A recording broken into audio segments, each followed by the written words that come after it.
வந்து ஜப்பான் எப்படி முன்னேறுது அப்படின்னா, ஜப்பான், ஜெர்மனி இவங்கலாம் வந்து அவங்க அந்தந்த தாய்மொழியில படிக்கிறதுனால, அவங்களால வேறு வழி இல்ல. அந்த நாட்டை விட்டு அவங்க வெளியே எங்கேயுமே போக முடியாது. போகணுங்கிற ஆசையும் வரமாட்டேங்குது. தாய்நாட்டு பற்றோட தான் படிக்கிறாங்க. தாய்மொழியிலே படிக்கிறதுனால, தாய்நாட்டு பற்றோட படிக்கிறாங்க. இவங்க வந்து இந்த ஆங்கில மொழியில படிக்கிறதுனால, எப்படினாலும் நம்ம வெளிநாட்டுக்கு போயிடலாம், வெளிநாட்டுக்கு போயிடலாங்கிற நெனப்போடயே படிக்கிறாங்க.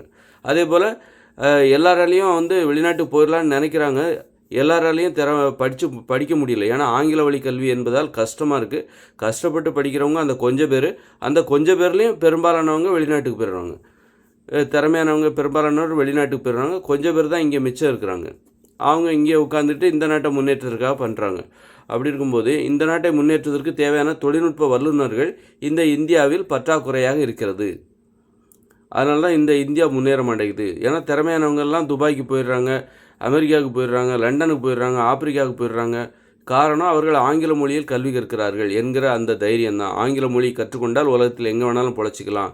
நம்ம திறமைக்கு எங்கே வரவேற்பு கிடைக்குதோ, எங்கே வருமானம் அதிகமாக கிடைக்குதோ, அங்கே போய் நம்ம திறமையை காமிச்சு, அந்த நாட்டை முன்னேற்றுவதற்காக நாம் வந்து போராடலாம், உழைக்கலாம் அப்படின்னு நினச்சிட்டு அங்கே சாதிக்கலாம் அப்படின்னு நினச்சிட்டு போயிடுறாங்க. அதனால தான் வெளிநாடு முன்னேறுது. ஏன் வெளிநாடு முன்னேறதுக்கு காரணம் வந்து இந்த மாதிரி படித்தவங்க, இங்கே இருக்கிற படித்தவங்க எல்லோரும் வெளிநாட்டுக்கு போயிடுறாங்க.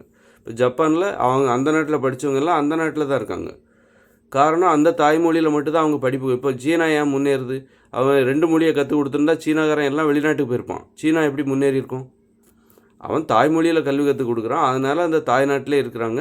அதனால தான் அந்த சீனா நாடு முன்னேறிக்கிட்டு இருக்குது.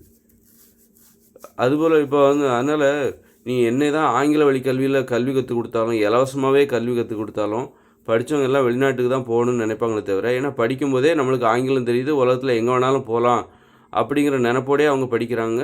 அதே போல் படித்து முடித்த உடனே வெளிநாட்டுக்கு கிளம்பிடுறாங்க. வெளிநாட்டுக்கு கிளம்பி வெளிநாட்டில் போய் செட்டில் ஆகிடுறாங்க. முன்னேறிய ஒரு நாட்டில் போய் செட்டில் ஆகிடுறாங்க.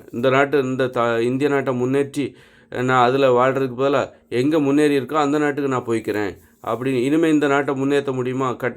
தெளிவான கட்டமைப்புகளை உருவாக்க முடியுமா? முடியாது. அப்படின்னா அது ஏற்கனவே உருவாக்கியிருக்கணும். இப்போ ஜப்பான், அமெரிக்காலாம் இப்போ எப்படி இருக்குது? அப்போ அது போன்ற நிலையை இந்தியா இப்போ இனிமேல் உருவாக்கணும்னா, இனிமேல் அது எப்போ முடியும்? அது சாத்தியம். அதனால் எங்கே நாடு முன்னேறி இருக்கோ அந்த நாட்டில் போய் நான் வசிச்சுக்கிறேன்னு சொல்லி வெளிநாட்டுக்கு போயிருக்காங்க. அதுக்கு காரணம் நீங்கள் கற்றுக் கொடுக்குற ஆங்கில மொழி.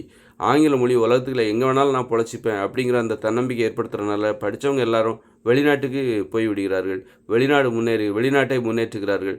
தாய்நாடு என்பது முன்னேற்றுவதற்கு ஆள் இல்லாமல், ஆள் குறைவாக இருந்து அனாதையாக கிடக்கிறது. அதனால தான் நம்ம முன்னேறல. அதனால் ஆங்கில வழி கல்வியும் சரி, எத்தனை இந்தி மொழியை உருவாக்குனா ஹிந்தி பேசுகிற மாநிலங்களுக்கு போயிடுவாங்க.